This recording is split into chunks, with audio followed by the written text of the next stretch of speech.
Around this Taurus new moon, old masculine and feminine distortions are being exposed and stripped away at their roots. Control, avoidance, emotional fusion, self-abandonment, survival attachment, and the unconscious need to define ourselves through the other person can no longer hold their old structure. This is a profound dismantling of unconscious dynamics so that the masculine and feminine energy can begin relating from consciousness instead of survival. Welcome to this energy update for Twin Flames and Divine Counterparts. Before we go into this new moon in Taurus, let's backtrack a little and look at what has happened the past 2 weeks. Because wow, this period really feels like the aftermath of an energetic earthquake. I'm so very curious how you experienced this intense period. So if you would like to share, please share in the comments. But let's look a little bit at the astrology. So on May 1st, there was the Scorpio full moon, and that activated the Taurus-Scorpio axis, which is about attachment, survival, control, emotional merging, dependency, trust, power, nervous system, bonding, loss, possession, energetic entanglement.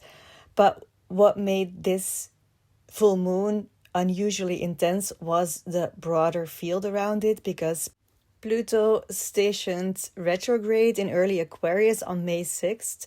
And these station periods are the strongest before and after the exact station. So there was already this influence. The full moon occurred inside this Pluto station field. And that matters because Pluto stations, they often feel like a deep uprooting, an exposure of a structural rot even. There's this death, rebirth pressure, compulsive confrontations, collapsing of the psyche. It's like something being ripped out. The Scorpio full moons already tend to expose unconscious attachment structures, but with Pluto stationary, this becomes amplified. And Uranus was also heavily involved. This is very important because Uranus had just entered Gemini on April 25th. If you've been following astrology, you already have heard that several times probably, because it's a massive collective shift. Uranus was still extremely close to the Taurus degrees that it had occupied for years. So it's still around 0 to 1 degrees of Gemini, and still energetically carrying the Taurus frequency. And this matters because the Taurus-Scorpio full moon happened while Uranus was sitting at the doorway between the old material reality, Taurus, and the new mental or electrical reality, Gemini. And this can feel like rupture, nervous system destabilization, sudden awareness, separation from old grounding, psychic overstimulation, fragmentation of previous certainty, especially if something in your life had already become unstable relationally or energetically. So this was not really about processing emotions, but the combination of Pluto and Uranus together, that could have felt like the old container has broken. Another major transit that happened the past week was around May 14th until today, May 16th. That's when I'm recording. Mars conjunct Chiron. And Mars it stands for will, assertion, survival energy, anger, separation force. And Chiron is the wound, is exposure, is existential vulnerability.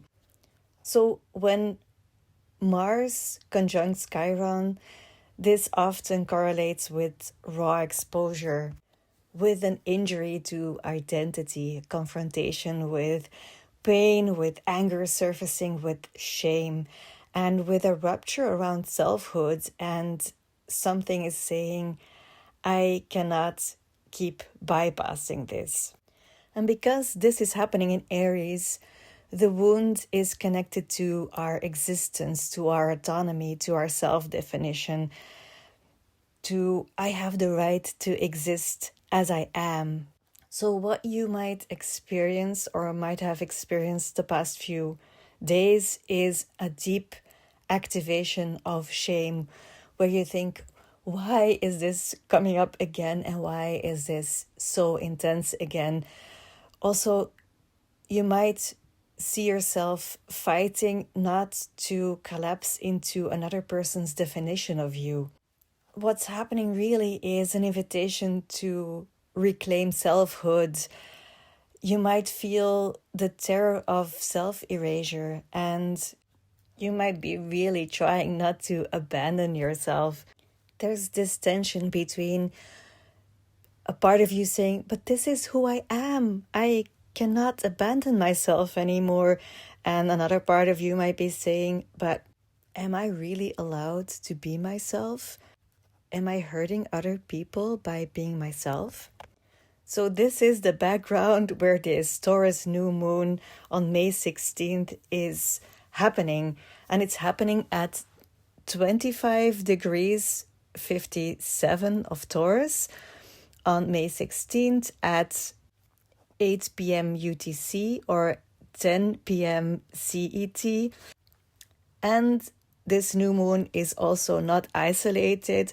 There is an influence of Mercury in Taurus, conjunct with the new moon. It's near Uranus, and there's a sextile with Jupiter in Cancer and with Mars Chiron still active in Aries. And this creates a very particular structure. So Taurus wants stabilization, embodiment, rebuilding, grounding, reconnecting to reality, restoring coherence.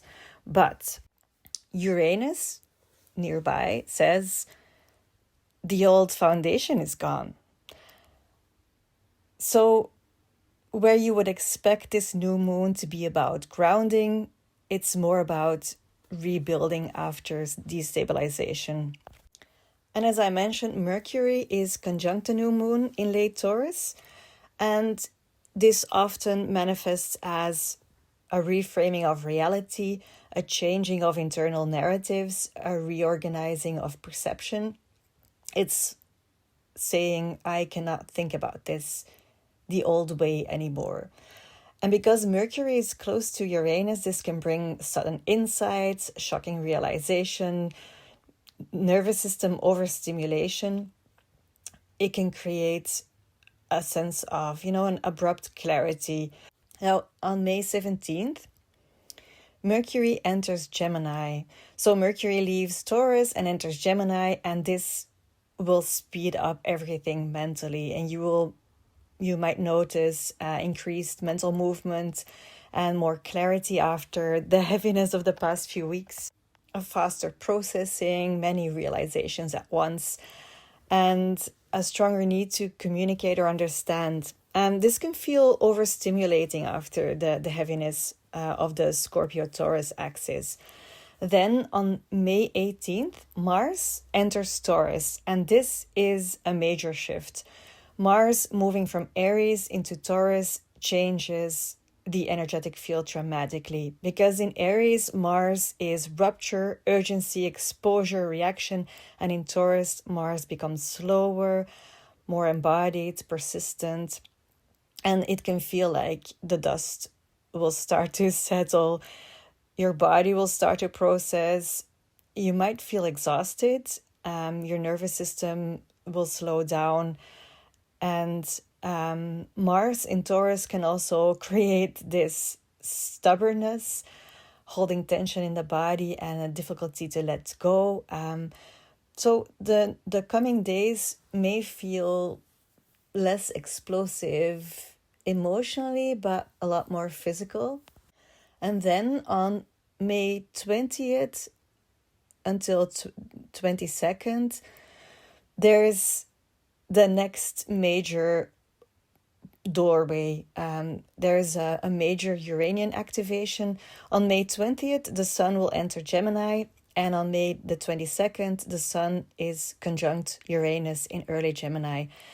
And this is the real breakthrough transit.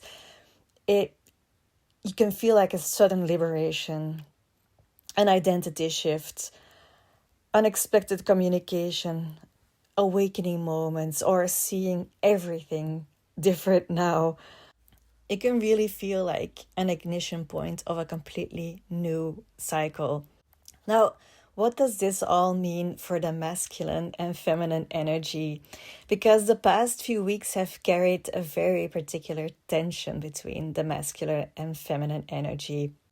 The Scorpio full moon illuminated where polarity had become entangled, where the feminine energy lost herself inside connection, where the masculine controlled connection through distance or structure, the nervous system, where the nervous system confused fusion with union, and where attachment and sacred connection became intertwined.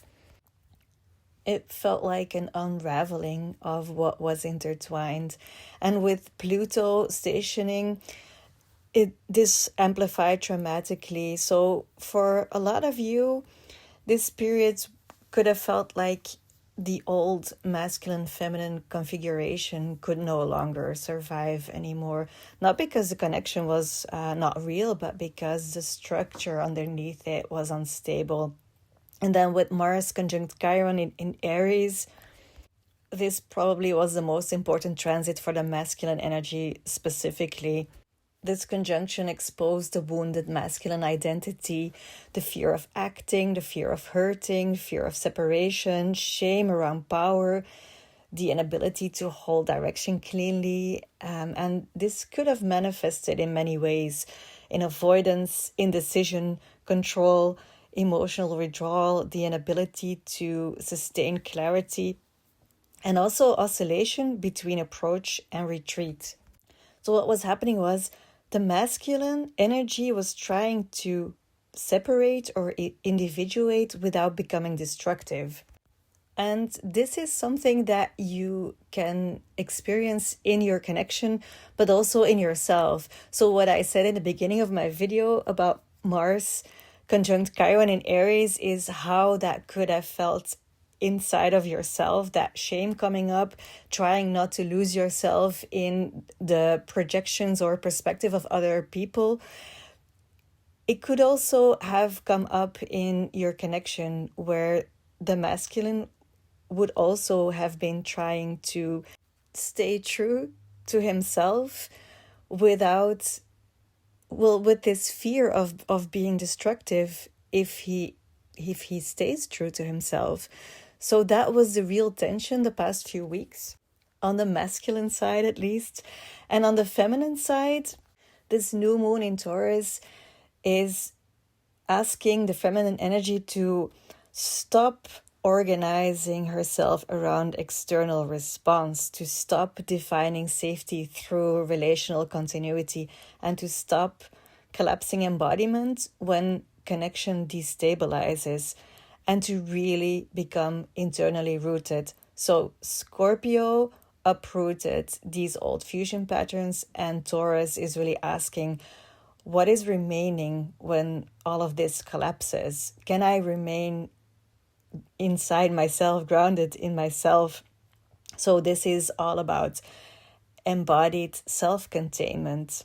And because Uranus is near the new moon, the feminine energy is also being electrified and liberated. So what is dying is the old feminine energy that is waiting, enduring, merging, adapting, or emotionally orbiting around the counterpart.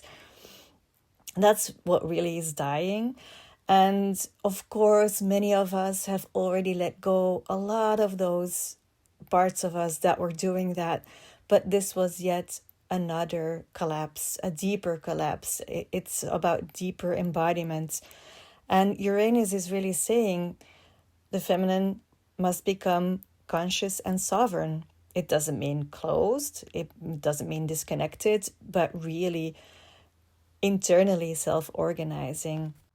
How you can feel this in your connection might be that while around the time of the Scorpio full moon, you might still have felt some things drawing you towards your counterpart, and now that all just disappears.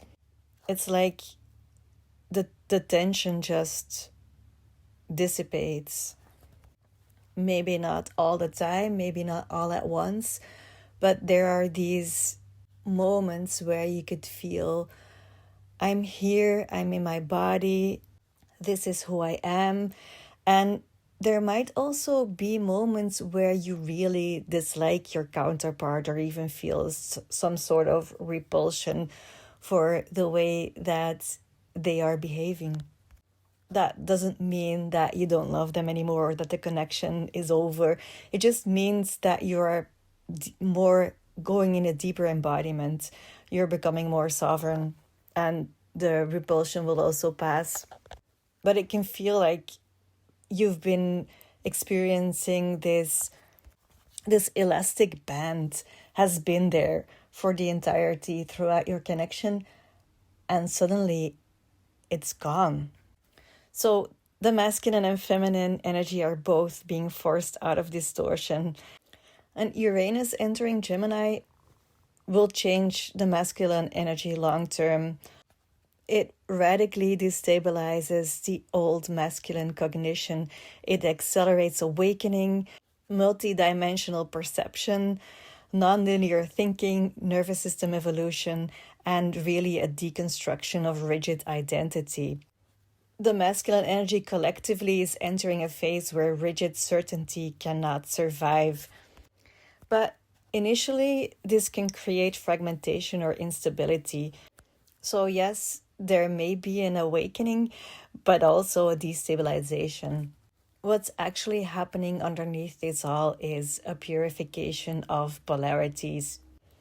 And it is important to not get caught up in this. There's this invitation to really rise out of that perspective of being one pole of the polarity. Polarity itself is not a problem because it's part of manifestation. It is how consciousness experiences itself in relationship. So there's a polarity between self and other, masculine and feminine, magnetism and separation, movement and receptivity, individuality and union.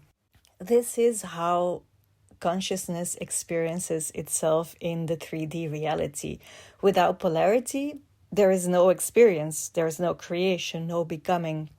So we're not trying to eliminate polarity, but the astrology is exposing what happens when consciousness becomes trapped inside polarity and mistakes it for absolute reality. The Scorpio full moon especially was extremely good at revealing identification, entanglement, projection, survival attachment, unconscious fusion, or reactive mirroring. And that's an important word for our journey, this reactive mirroring. In other words, the Scorpio full moon showed us where we were becoming the reflection instead of the mirror. So we're being taught often that our counterpart is our mirror. And when we allow ourselves to look in the mirror, there's so many things that we can learn and see. And it's a trap, honestly, to want to change yourself because you want the reflection to change.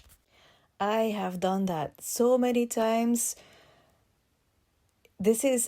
And I know a lot of you do that too. I see it in a lot of people that I guide as well. And this is, of course, no judgment at all. I just really want to tell you, be mindful of this.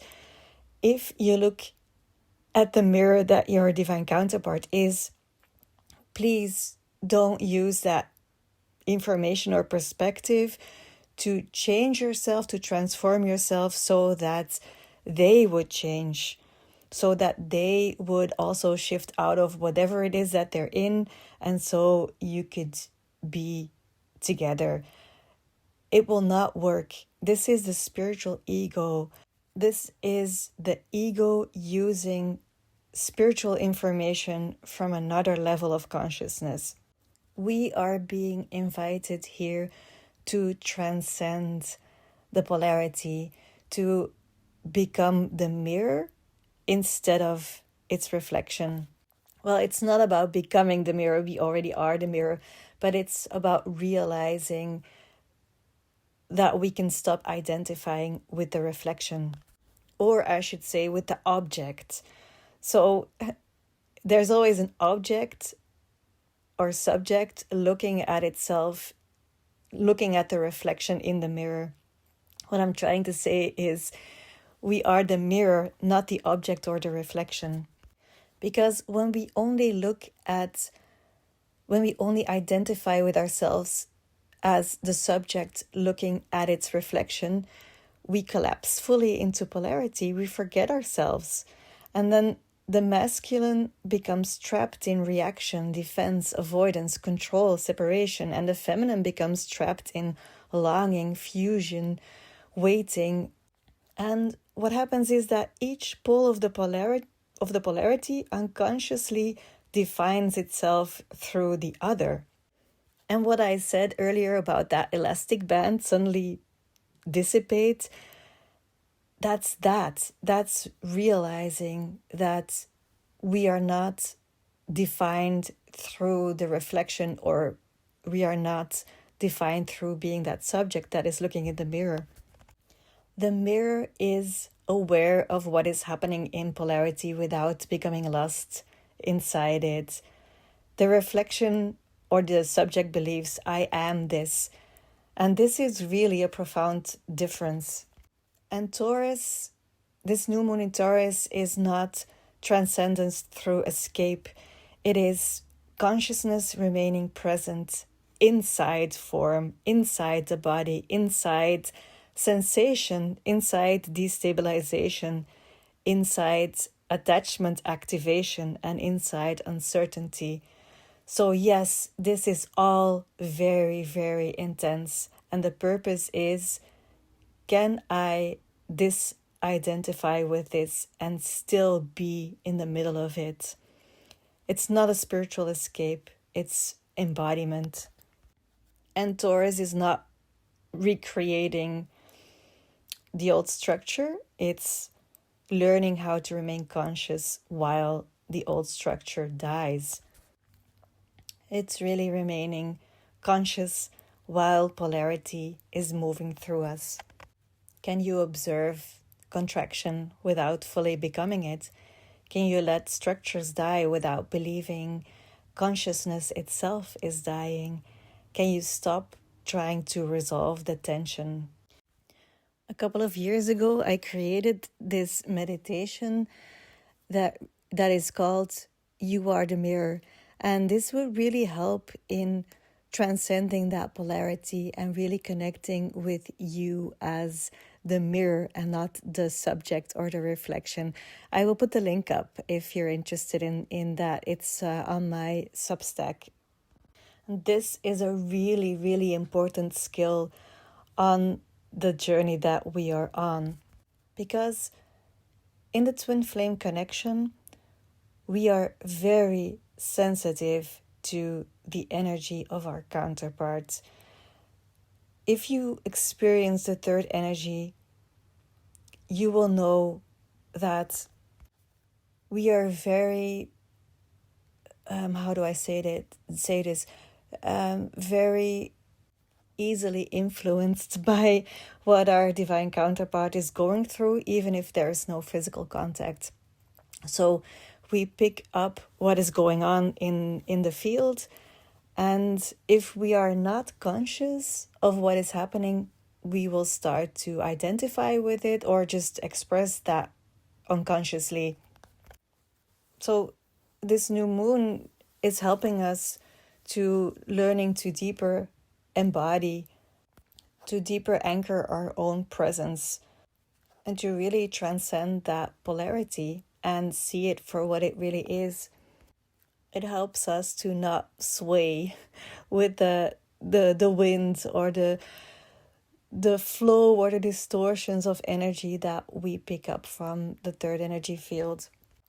Instead of allowing that elastic band to pull on you constantly, you're just embodying yourself in the moment. And I think you can envision what will happen with the other pole in the polarity if you don't allow that elastic band to be pulled on anymore. Instead of being focused on each other, whether it's conscious or unconscious, just let it go. Let it go. It doesn't mean that there is no connection anymore. It just means that the tension of polarity is just dissipating, or the resistance against polarity, at least. So the next full moon will be a blue moon on May the 31st. And this will be very different from this Taurus new moon. Without going into much detail, it's going to be a breakthrough point. It will not be a calm stabilization, but it will be more like a sudden expansion beyond the old energetic framework.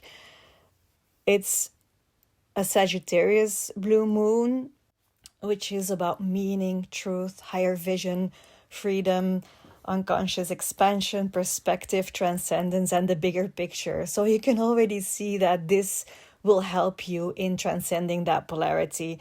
And Uranus is also directly involved, and it can really feel like a liberation from these old polarity loops. Honestly, it will probably feel like a spell breaking. So the Taurus new moon is saying find your ground after this uprooting, after this collapse. But the Sagittarius blue moon will say, now lift your consciousness above the old structure entirely. And Sagittarius can suddenly create this realization, I don't actually need to remain trapped inside this cycle to experience connection or consciousness. So for some people, this blue moon will feel very liberating, and for other people, it will deeply destabilize them. But remember, what is happening is not that we are transcending love or transcending the connection, but we are invited to transcend this compulsive entanglement with the oscillation of polarity itself. So I think by now you will understand why I said in the beginning that this period feels like the aftermath of an energetic earthquake, where the Scorpio full moon was a rupture point, the uprooting, the exposure, the cracking open of structures that were already unstable underneath. And now this Taurus new moon, we are standing in the debris of the old. And we're trying to find what is real, what still holds, what was projection, what was survival, what was consciousness, and what remains when these old patterns dissipate, collapse. So everything that was unstable has been shaking loose, and now it's just about letting the dust settle on the ground. Where is the ground? It could feel very disorienting and raw and untethered and also strangely empty. You could feel numbed in a way after that emotional storm. So the emotions die down and you might feel numbed, but it's also existentially louder. It's like your nervous system and consciousness are trying to recalibrate after this major energetic destabilization. There's this liminal field between identities, between ways of relating, between levels of consciousness. And yeah, it can feel like detachment from old emotional loops, or the inability to return to old dynamics, which is a good thing, believe me. The only thing that collapsed was what needed to collapse, what needed to die. It's a rewiring phase right now, a decompression chamber after collapse. And towards the end of the month, towards the Sagittarius blue moon, the atmosphere will shift even more from this destabilization towards this mental liberation and really a perspective breakthrough. So I know it might feel like a void right now, but in a void is always filled with opportunities, with possibilities. So I'm curious what that will bring. This is where I will leave you. If you like to share how you've experienced this, I welcome you to share in the comments. It's nice to see that there are other people out there that are experiencing the same intensity. And this way we all help each other. We all support each other instead of believing that we are alone in this, believing that we're the only person in the world who experiences this intensity, this destabilization. We're not. There's so many of us. So thank you if you want to share. Sending you a lot of love. Bye.